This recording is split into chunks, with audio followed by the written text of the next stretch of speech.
Kimberly. But to begin, I would like to give the stage to my colleague Maria for the EU Tech mini intro. Maria. Thank you so much, Sveta. And I'm going to be sharing the screen with all of you to do the introduction of the chamber. Please let me know if you can see my screen. Okay, it should be loading right now. Can you see it? Yes, we can see your screen. Perfect. So as I was telling you before, today I have the pleasure to introduce you to who we are as an organization and what we offer to our members. One of the most important things is to understand that actually we have different areas that have different approaches. The first one is the regional alliances. With the ones we're able to actually take into consideration the culture, the market itself, all those characteristics and aspects that make so unique the business opportunities in those territories. Just to give you some of the examples, we have the African Alliance, we have the Latin American Alliance, we have the Dutch, China as well. China indeed is going to be changing the name, but just to let you know that what we do with all these alliances is to get deeper and actually understand what is the reality and the context for those business opportunities in those territories. The second type of alliances is the tech alliances. Through the ones we're able to get into all those opportunities from the industries and sectors all around the globe. Just to give you some of the examples, we have smart cities, we have environment, we have food farming and fisheries, we have as well digital transformation. And it's not just about each of those tech alliances, it's as well about how they are interconnected between them. Now, the third type of alliances that we have inside the chamber is those that we call the impact alliance. And with this, we go even further. It's more about how we can join forces and how we can work for that same purpose, as it is the case of Women in Tech, as it is the case of SDGs, or for example, that we think about the climate action. Of course, if you would like to know more about all these alliances, feel free to reach Svetlana, or you can reach me or anyone from the chamber. We will be very, very happy to get you through all the areas that we have inside the organization. Now, I'm sorry. Another important thing about the chamber is that we are actually the #1 European platform of technology exchange and business networking. And we do that with all those activities that we organize all along the year. We are talking about more than 200 webinars per year with over 600 844 speakers, and as well as the 20 expos that we have. And now the new formula that we are trying to implement that are hybrid events and not only virtual expositions or exhibitions. As well, if we think about the number of registrants, we have more than 50,000 from all around the globe. And we're talking about people that represent different companies and entities that are trying to understand how they can work together, how they can join forces maybe with others from the private sector, but not only, why not the public sector or international organizations, but mainly decision makers. Now, remember that through the UTech platform, we're going to be able to actually access to more than 400 networking meetings with different focuses, because remember that we have different alliances in different areas. So each one of them is organizing these activities monthly, and you're going to be able always to join us if you would like to be part of those meetings. In there, you're going to be able to actually understand who is doing something maybe similar to what you're doing, or how you can join forces with someone else. As well, through the platform, you're going to be able to access to the speakers and panelists. You're going to be able to actually see which ones are those business opportunities, how you can exchange ideas and understand how you can build that cooperation and work together in different projects. And as well, if you go through the platform, you're going to be able to see that we provide support for different European projects and funding opportunities. So if you would like to understand more about how you can access to those tenders and different funding opportunities, worldwide funding, you can always contact us and we will help you to understand more about those opportunities with the chamber. Now, regarding the youth tech ecosystem, I think that it's very important to highlight that this is our value proposition. The chamber is not about providing services. The chamber is about providing support through different programs and tools that we offer to the members. And we do that, for example, with the insights. If we think about the white papers, the precision papers, the newsletters, the magazine indeed that we have, we use it to share knowledge, to create awareness. And of course, you can be part of that. You can help us to write those articles. You can actually tell the world about what you're doing and everything that you're trying to innovate somehow. Regarding the programs, we have different programs, as it is the case of the Climate Action Partnerships, the Youth Centers that we have all around the globe, and as well the digital transformation support. And we indeed have programs in which we aim to recognize all of those people that are trying to innovate somehow and make the difference in today's world. And finally, about our tech forum, this is a virtual booth inside an exposition center, being able to attend to different events and digital talks. Moreover, you're going to be able to interact with our database and as well different contents that we have inside our platform. So if you would like to get more information, understand how you can get on board, again, I really encourage you to get in touch with us. We will be happy to provide you more information. So just to remind you, if you would like to understand more about the partnerships and institutional relations, please, you can contact directly Marcus Wiman, who is our director in charge of this topic. Or otherwise, if you would like to understand more about the memberships, you can as well contact Federico Gonzalez. But remember, anyone here from the chamber will be happy to guide you and to provide you more information. So thank you so much. I wish you a very successful webinar and have a great day. Bye-bye.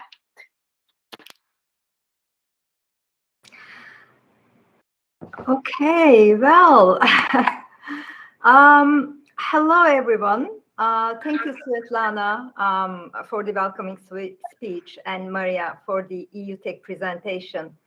Welcome, everyone. I am Rana Özşeker, board member of EU Tech Women in Technology Alliance, and it's an honor to have you all here with us today. I'm really excited to listen all about the fashion in metaverse. I know that fashion is an outward reflection of the culture of the world, of the society, a point at a time. So it's really exciting to learn about it too.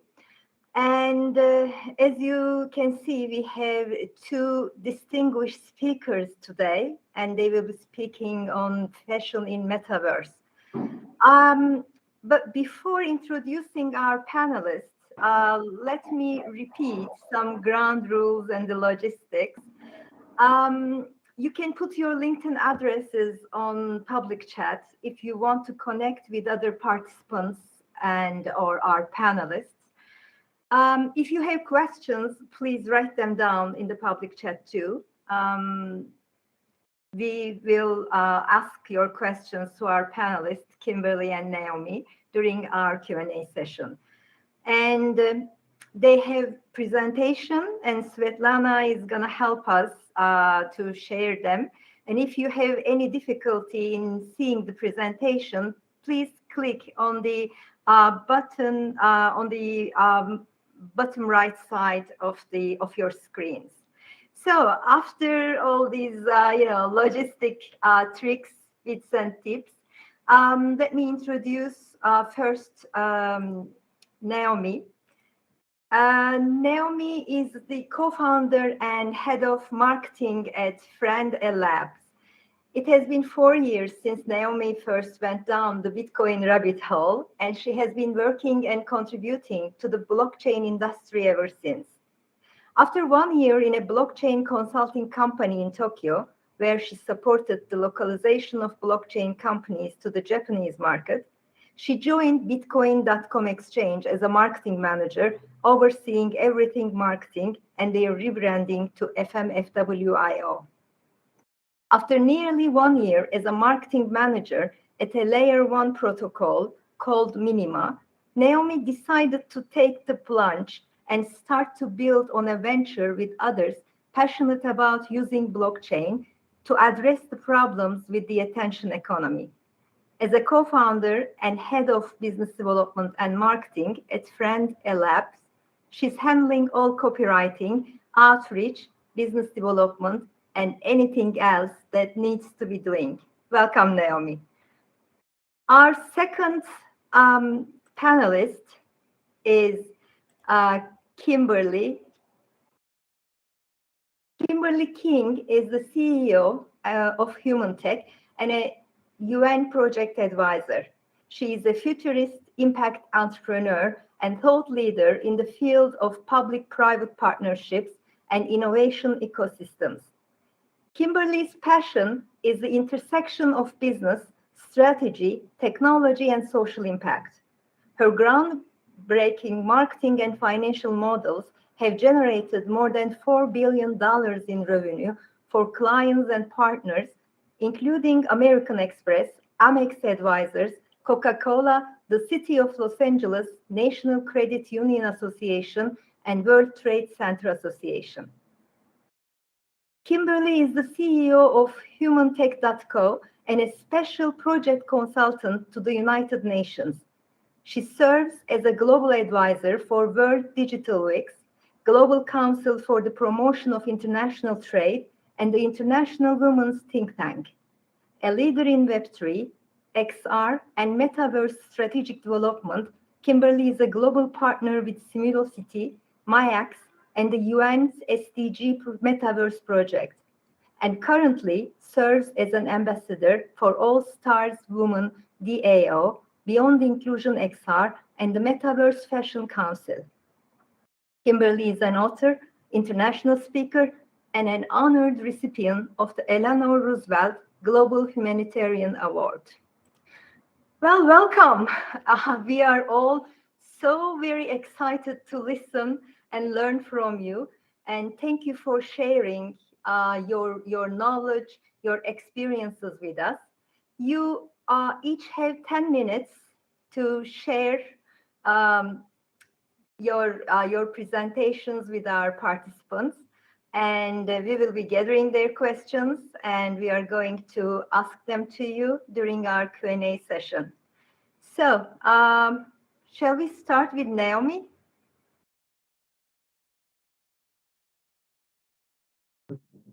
Sure, we can. But 10 minutes, I'm not sure if I can fill that.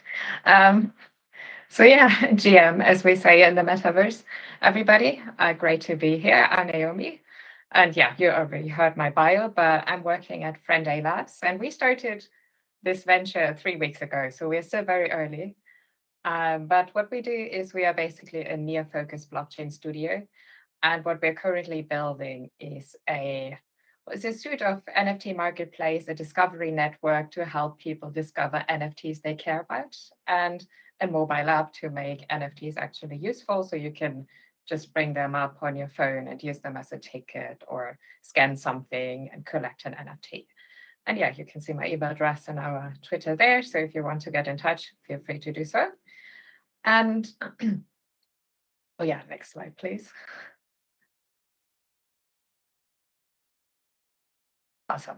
So yeah, I think this was about my thoughts on fashion and the metaverse. And I think generally we probably all agree that we are still very early. And I know the metaverse has been like the last 5 years, everybody has said, yes, in the next 5 years it's going to happen, and it still hasn't happened. So I think we are still early. And I think also at the moment, what the metaverse even means isn't really clear. There's a lot of fighting here and there about the definitions, but I think it's mostly a combination of virtual spaces, reality, technology, and bringing together all these things. And I do think there's a lot of potential, but we should not forget about solving real problems, especially fashion. I think already has a lot of problems in the real world.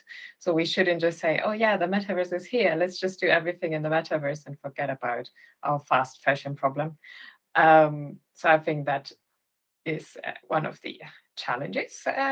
I think personally it has a good ability to enable people to try before you buy. And I personally must admit I bought a hat because it looked good on my avatar. So I'm definitely guilty of that. And I think it enables experiences rather than wealth flex, which we see quite a bit with NFTs at the moment. And also, of course, fashion always has a bit of that aspect as well. And I think with digital fashion in the metaverse, we have the opportunity to facilitate more experiences than focusing on, well, the financial aspect or what it means in terms of your status.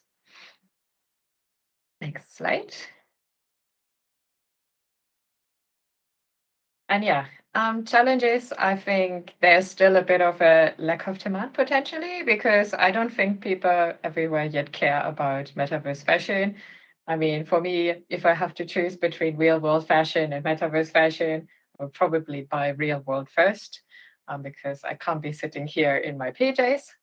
And yeah, so I think there's still a bit of a needing to figure out the niche and the use case, and also potentially get away from the speculatory mindset, which is still very, especially, I'm not sure if anybody has been involved, but in the NFT and crypto space, I think at the moment the biggest use case is speculation. And we've seen that with some of these fashion in the metaverse NFT projects as well, where people just buy something to then sell it for more. And I think that's not very sustainable.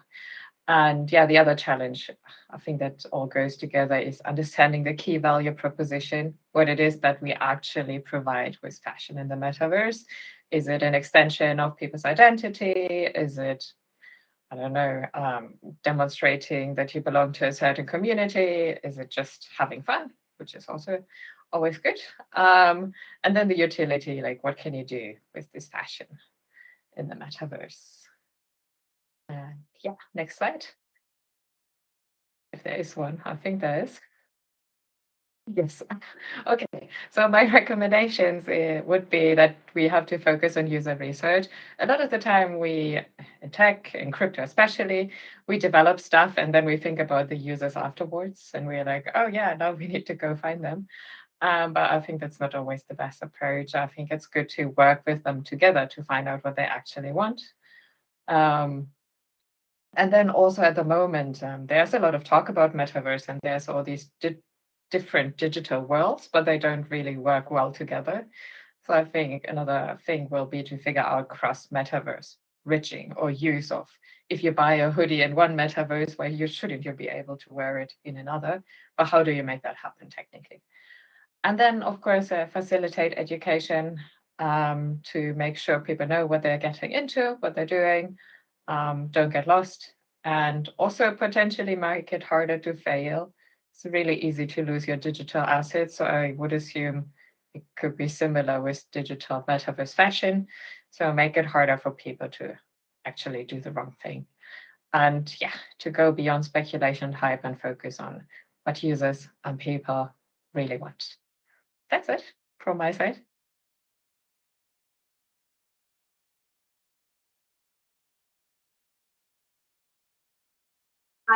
I'm sorry. Ever since the COVID, the mistake I'm always doing is to keep my microphone muted and then forget turning on. Thank you very much, Naomi. I really enjoyed, listening your presentation. And now we have a third panelist who has joined us. But I will leave him as the last panelist. And if you don't mind, Simon, I'm going to continue with Kimberly. And then we're going to finish the panel with your presentation. I will also introduce you before your presentation. Thank you. Kimberly, I was very excited to hear what you're gonna say. All those, the impact investing and the technology and the finance and the SDGs and the UN advisory. Wow, just wow. Please, the stage is yours, and very excited to listen. Thank you. Well, I think these are exciting times. And first, I do want to say my very sincere thank yous for the invitation to be part of this forum. I'm loving what I'm learning about EU Tech and all the great alliances and meeting kindred spirits. So I'm going to encourage everybody listening to come check this out, because I'm going to do that. I'm going to engage more. But hello, my name is Kimberly King. And as your slide shows, and you heard, I am the founder and CEO of a company called Human Tech. And our tagline is Touch the Future. So that's a good positioning for our conversation today about the metaverse and beyond. I think what I'd want to underscore, that I hope is in the name, but human comes first. I love technology. I'm very interested in innovation, but only when our humanity and the impact on humans and the planet. So I make no apology that we have the right priorities. And I think you will hear that theme in everything that I will say today. And I think that that's a good, I think Naomi set the stage for that as well.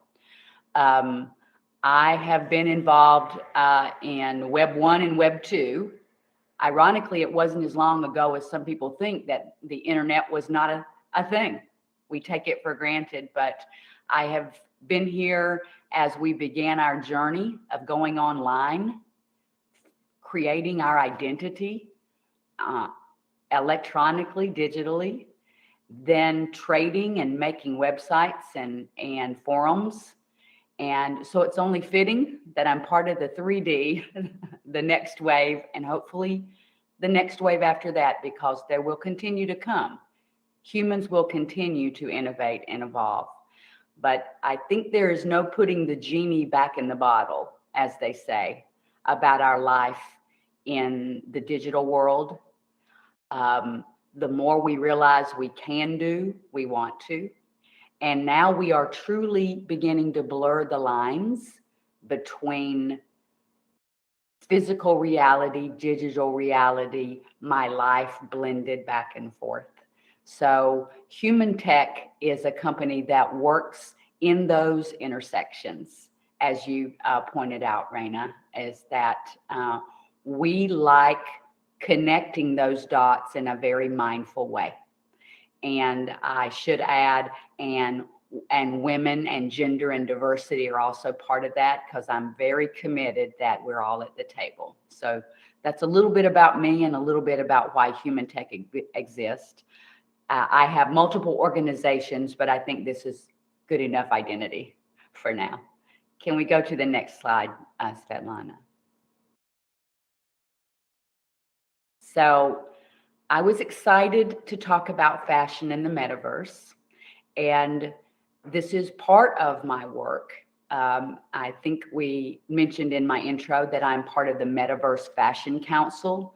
They too are an amazing consortium playing a very real leadership role in this space. So I'm proud to be an ambassador and advisor with them.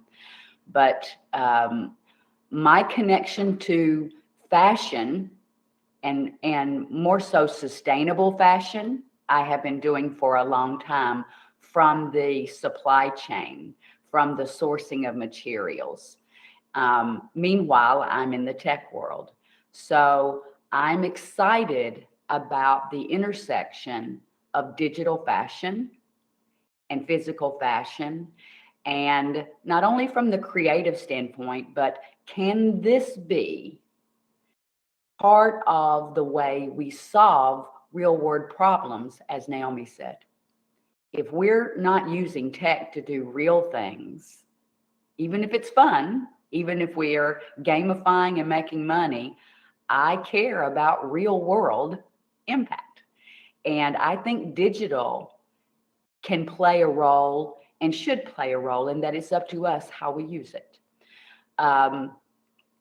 The fashion industry, our identities, how we present ourselves to the world, is a big deal in real life. It's also a big deal in our digital life. We think about, we're on a camera now. We're in I'm going to call it a Zoom-like environment, although you have a much richer platform here that you're offering. But I remember as a young girl watching reruns of something called The Jetsons. And Judy Jetson was in the future. And when she needed to go somewhere, she just pushed a button and suddenly her hair was done. She had a beautiful outfit on and she was ready to meet the world. That was something I wanted then. We're getting closer, at least in our digital world. It's 5 minutes before our presentation. We push a button. That is how I am dressed for my meeting. Later, I'm going to work out. I push a button. I have my workout clothes. I push a button. Tonight, I am out on the town. Digital has a lot of freedom. Now, by the way, we mostly have clothes in our closets like that too. But I think the instantaneous gratification, the level of creativity is part of what is revolutionizing and will continue to revolutionize the $2.5 trillion fashion industry. And because of these fluid things that we can do, because of the ways creativity is unleashed, I believe it is also unleashing unprecedented creative expression, unprecedented participation in something called fashion lifestyle and creativity in general. And because of NFTs, smart contracts, blockchain, and others, ownership. We're not just playing and showing, we're owning and can prove it. And as we do so, we can and we must change forever the design, manufacturing, and supply chain processes. That's what the promise of this is, and it's up to us to fulfill the promise. Next slide, please, Svetlana. So I will echo some of the things Naomi said. Naomi, you gave a great foundation. We clearly are on the same page. So I'll maybe go a little further into some of the things that Naomi touched on. So key challenges and opportunities that I see. Naomi talked about being able to take your sweatshirt into another metaverse. There's a word for that, being able to go across platforms, and it's called interoperable. Interoperable is considered the holy grail goal of the metaverse and the big challenge, because you've got, like in Web 2 world, this platform doesn't share with this platform unless they buy one another. Maybe after a while they let you share, but they don't want you to take their content over across platforms. Well, in the Web 3 world, we want to own our identity. We want to own our stuff, and we want to go down the street, metaverse to metaverse, environment to environment, and not have to change my avatar. I walk in this store, I got this avatar. I walk in this building, I have to change it again because they don't play together. That will collapse the metaverse promise. So interoperable is a very important goal. And the things that we make, my avatar, my stuff, your ability to come and see me without having to rejoin everything. There's a lot of work to be done to make that true. I'm going to go over to accessible. I think key challenge is accessibility. And accessibility covers a lot of things. It means user interface. If I'm welcome in there, but I have to know code and I have to know a lot of technology, I have to be advanced, I can't really play in your sandbox. So accessibility is an open, easy door. Accessibility is about cost. Is this about fancy gear and only people who can afford a bunch of gear can play? Then that's an elitist. The metaverse is not for everybody. So I think that accessible covers a lot of things. I'll leave those two, but being interoperable and being accessible is a very key challenge and a very key opportunity. Each of these is both. Now, integrative. That's back to Naomi's sweatshirt example, that bridging our digital and our physical worlds. Just like now, I'm with you on camera. I'm also sitting in a real place, and so are you. I'm only partially immersed. And being able to go back and forth, I create something or I buy something online, and maybe I love it. Again, Naomi, you gave me great material. Naomi admitted that she bought a hat because it looked good in the metaverse. It looked good on her avatar. we're going to get to do that, but only if the hat I tried on, the shoes I love, that cool outfit, can I have it in real life? Or can I only have that life in meta life? Well, we won't be able to have everything. In fact, that's too much consumption. I hope we don't. Some of this, we should just play in this sandbox and leave it there. However, some of it is like the try before you buy. Again, Naomi brought that to the table. In an ideal world, I don't have to go to the store all the time. I don't have to go in a fitting room all the time. I can have an avatar like me. I can see what it looks like from all these angles. I can put it together, and now I can buy. I did my homework like that.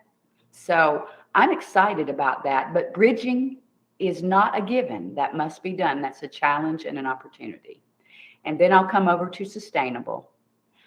Right now, the truth is, people say, well, we save all of these costs and chemicals and processes if we buy in digital or we design in digital.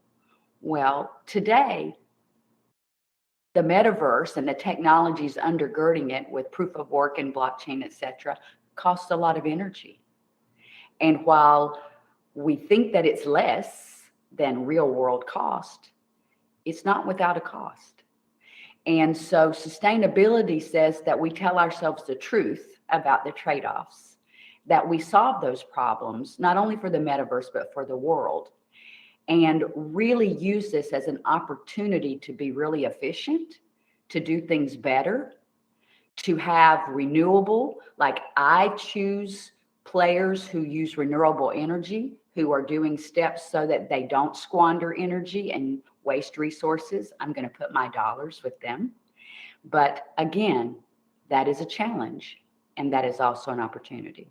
Next slide, Svetlana. So our must-haves, again, Naomi, I'm going to give you credit as I speak because I listened very carefully to your presentation. You talked about so many times in the world, we ask people later, what did they think? We learn afterward with our mistakes. Well, our must-have to do all of those opportunities and all of those challenges comes down to very, very real, deliberate, constant, consistent collaboration. A broad, diverse, very diverse, cross-sector, cross-discipline collaborations to design it, build it, co-create it, make it interoperable, accessible, integrative, and sustainable. The only way we will cover all those perspectives is to have our own 360-degree participation from the beginning, not after. Because someone with disabilities at the table, whatever they are, will be giving input so that they don't have to have barriers in the metaverse world too. And I believe we will learn things together that bridge back into the real world. That this is our opportunity to have the greatest collaborative innovation ecosystem the world has seen to date. And we must, if we want a metaverse ecosystem that includes and works for all. Thank you.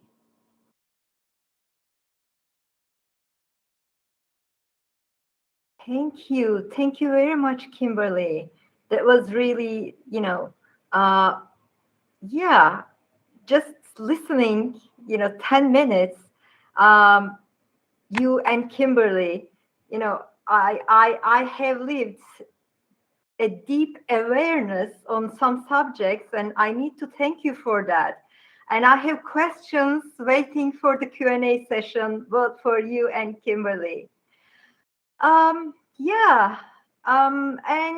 Simon, thank you for joining us. Let me introduce you, and then I'm really excited to listen your presentation and your speech too. Well, everyone, let's welcome Simon Mikolaznik. Simon is a skilled entrepreneur with more than 10 years of experience in digital marketing, community building, and event management. In his first co-founded fashion startup, he was helping Polish designers to launch their collections and build communities. After moving to Berlin, Germany, he started a career in tech startups to learn and prepare for the project that launched at the end of 2021. For 5 years, he was guiding marketing departments in deep tech companies, kickstarting community building, marketing efforts, and fundraising.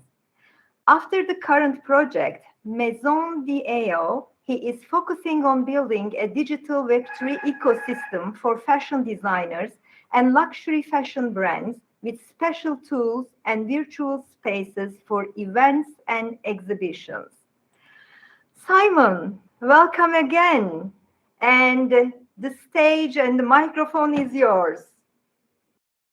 Sure. Thank you very much. Thank you very much for your kind invitation, for the very nice talk. I also really enjoyed the panelists for now. I follow them. I know some of them, and I'm really in love in what I'm hearing, because we definitely agree. And it's amazing to hear this kind of stream of consciousness about the things we do right now and the things we create. I will also share the presentation from my side. Possible. Okay. Give me a second. But regarding the topic that we are here today, I have to admit that working on fashion use cases and blockchain and touching a little bit of metaverse, I was thinking about it about 5 or 6 years ago. I had this idea that we could actually change fashion industry, and we can improve the things that are working. We can change our ways. We can make it much more sustainable on a way. We can make it much more fun for the communities that are enjoying it, and we can also make it more accessible over time if we focus on decentralized production. If we focus on decentralized communities and giving the power back to the communities, then we can really improve it and change it to the new level that was not possible 50 years ago, 100 years ago, or more, where, as we know, politically and culturally, it was just not possible for regular people to enjoy in a cultural event. And for me, fashion is a cultural event. It's a communication between our oneself, our identity, our values, and the external world.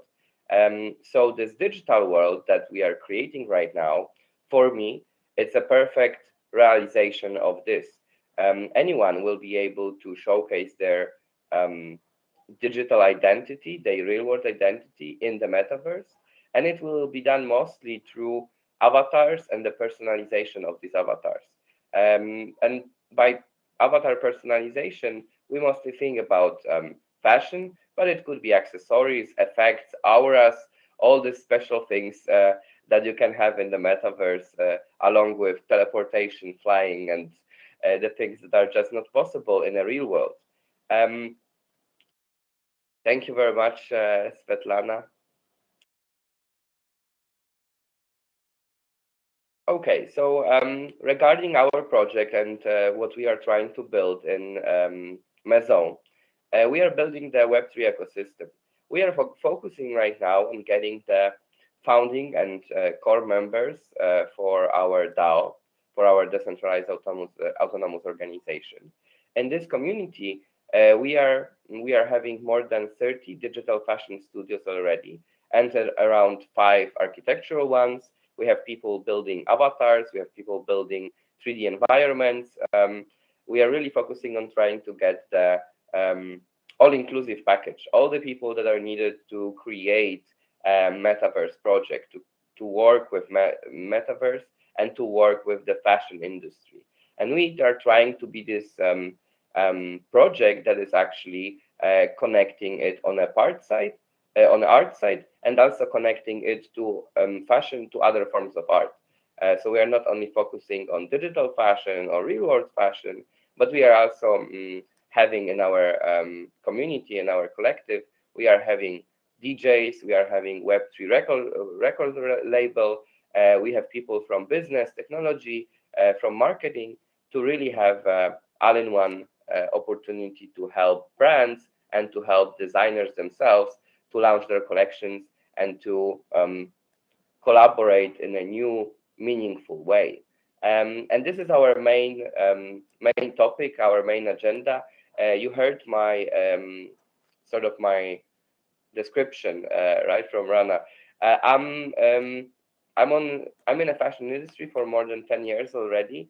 I will be totally honest, I'm mostly in love with streetwear. For me, that's one of the best ways to express this identity.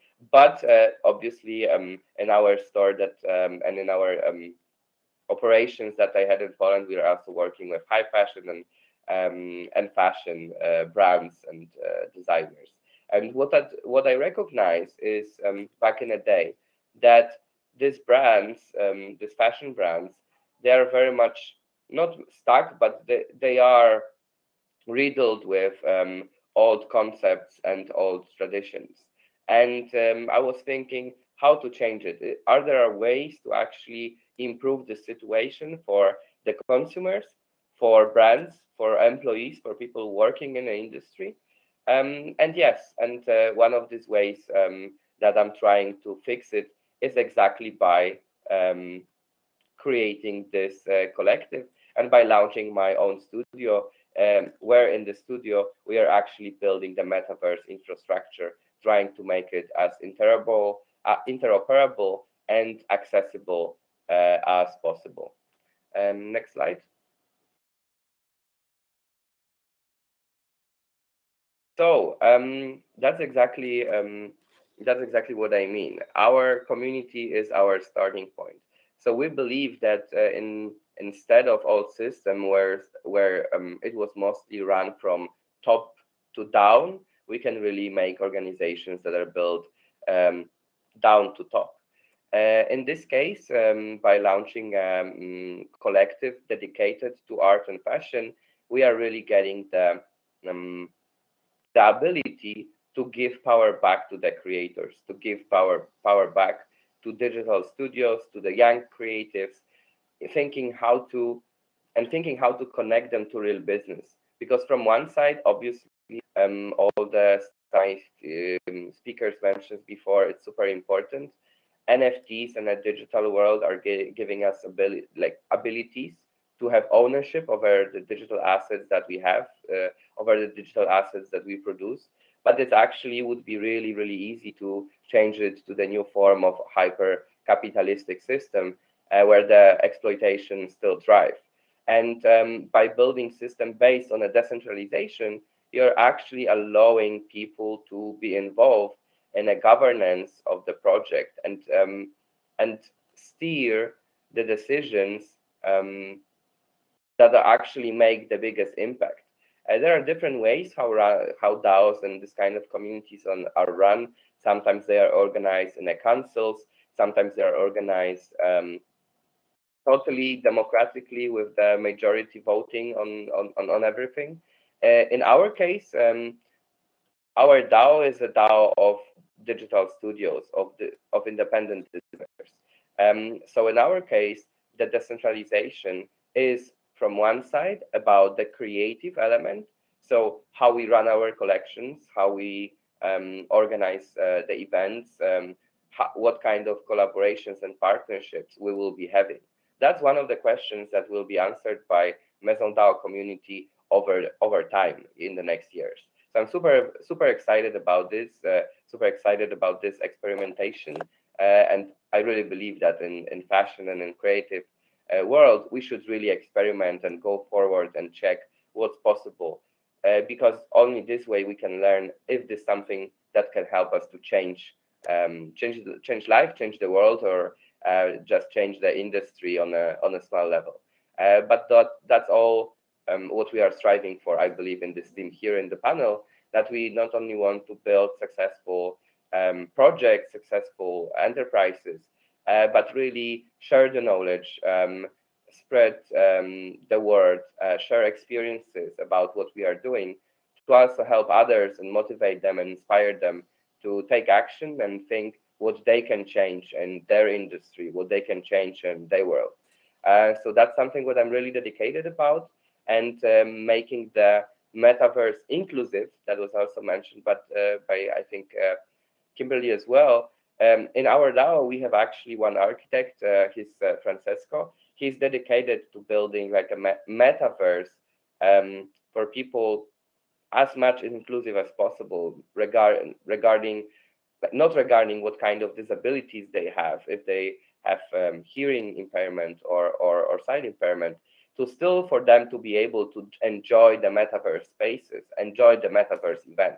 So actually in our research and development department, we are writing a paper right now that could be used by other studios, other games, how to prepare your metaverse to be inclusive. So that's really high on my agenda as well, and in our organization. From the business side, I mentioned already, we are building the infrastructure layer. So we are building a metaverse platform, which is styled as a city itself. So we are not trying to build a game. We are really trying to build a functioning digital city with its own economy, with its own storytelling, with its own plot. So I think it will be a very interesting experience to see and be part of. Next slide. Sorry, Simon, we just have 2 minutes for your presentation. So if we can wrap up. Yes, I'm yeah, sorry. I see. I see the I time. really enjoy listening to you, but we need to be considerate for the times of the participants. Sure. The last slide was just the summary of the points I mentioned, that the metaverse should really be inclusive, accessible, and decentralized. Thank you very much. Thank you. Oh my God, I have so many questions, and as far as I can see, everyone has questions, and I don't think I can ask all of them. I have just 5 minutes, and well, I would love to ask. We have with us Klaus. Klaus is another board member of Women in Tech Alliance, and thank you for your kind word, Klaus. And let me ask our participants your questions. Klaus is wondering, why do we so often end up seeing naked women when fashion is talked about? And what is the thinking about the billion people who actually consider nudity is a sin? Wow, I think that is a very interesting and deep question. And if we start discussing that, it may take, I don't know, hours maybe. So just with a few sentences, who would like to answer?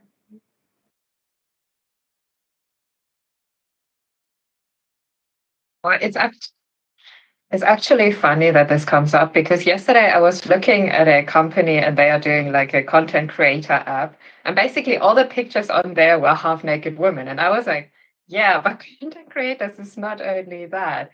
So I think we see something similar sometimes happen with fashion, where they just think that less garment is better, but I don't think that's necessarily representative of all of fashion. I think that's a bit representative of the kind of people that are creating these products and services, where you can just see maybe they are like Sims as well, so they are thinking that sex will sell.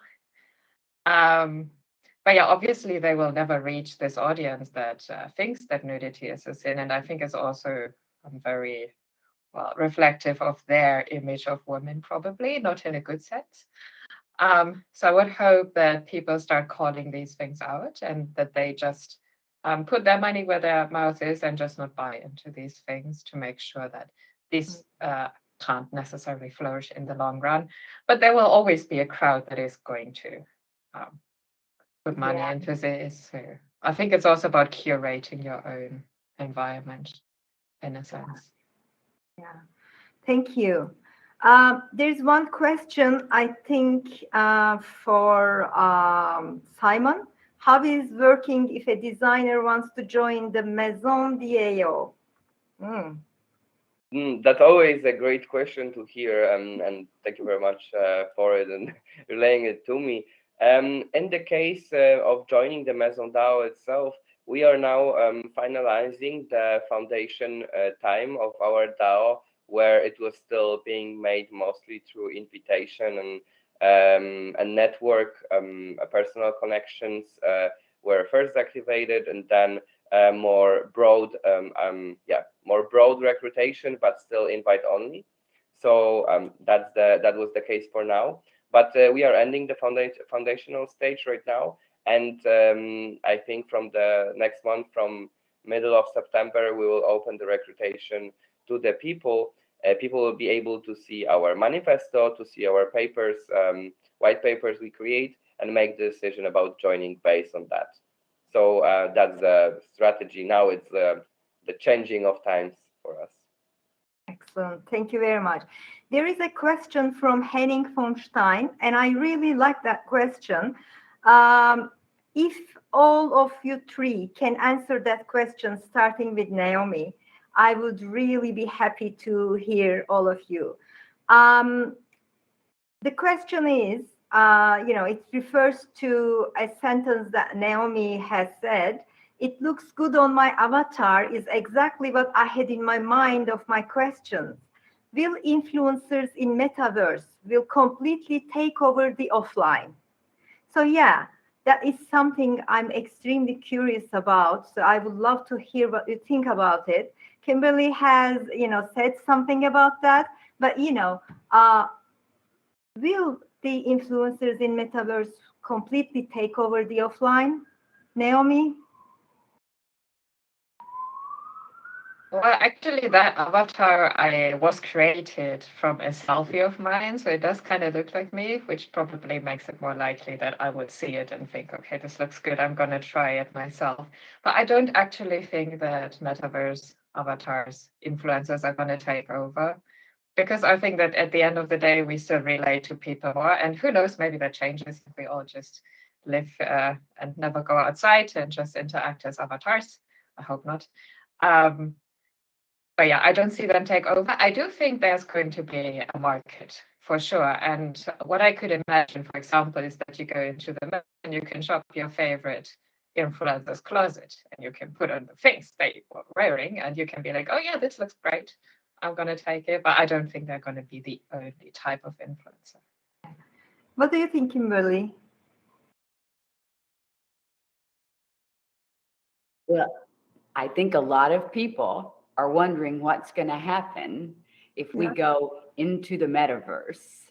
There's this, we're never going to go outside and see the sun again, and we're all going to live in a virtual world. And there was a movie about that in the background that launched actually the terminology.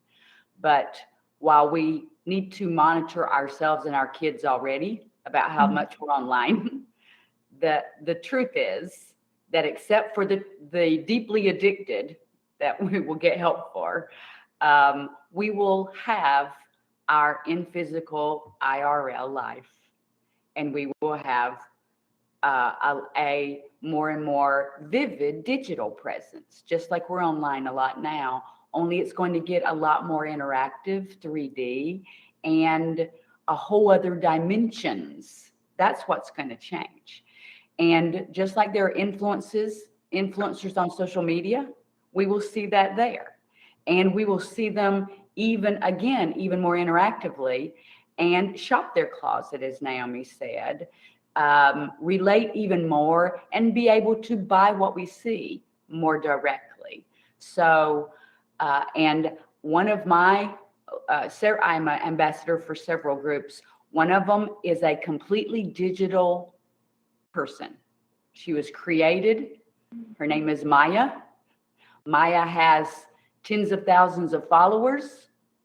She does interviews with influencers, and she is an influencer.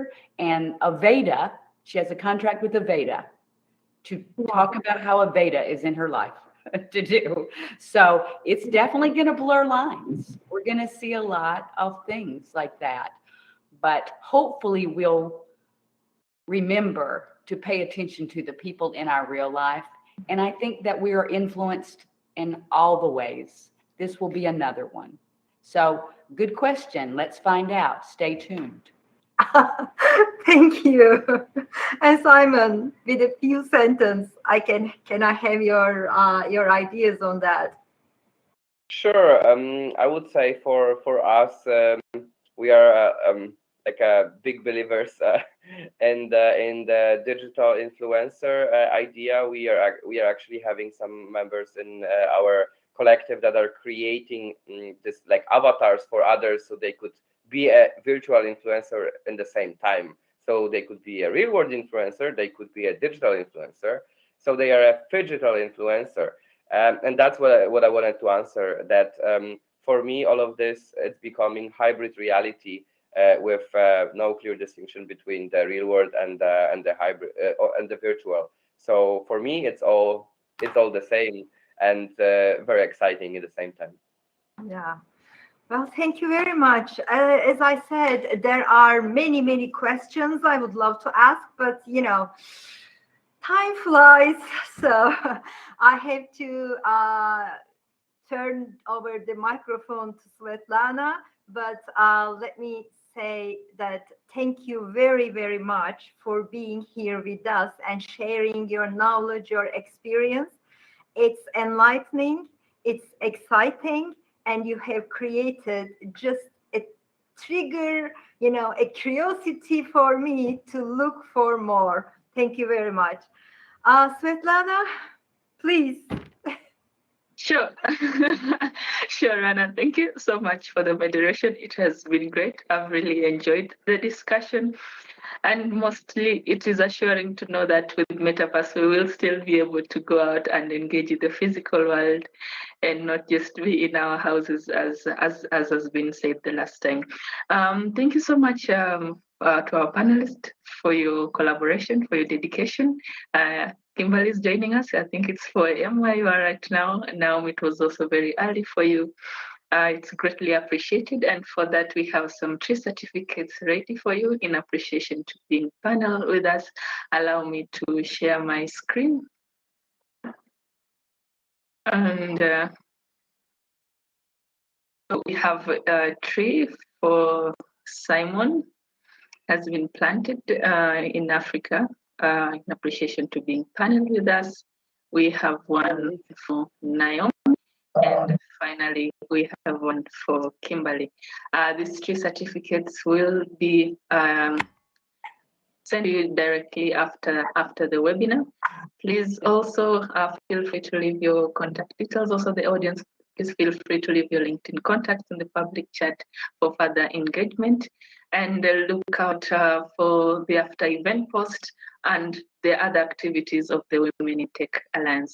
From me, it has been a great pleasure supporting in preparation for this webinar, and as well as listening to your individual contributions. Thank you so much, and it's a bye-bye from me for now.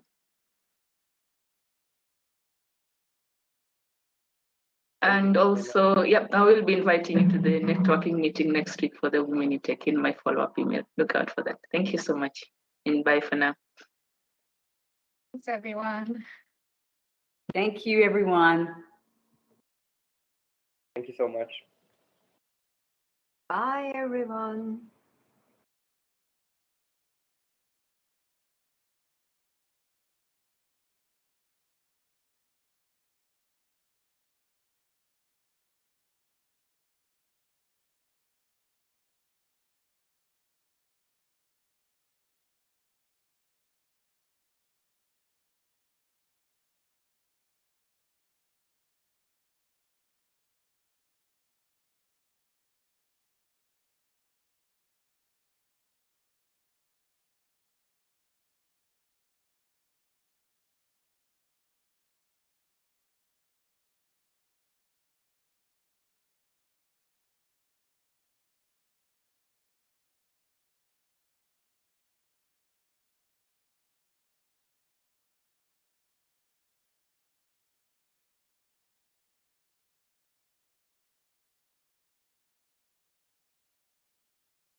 Asmat, can you hear me?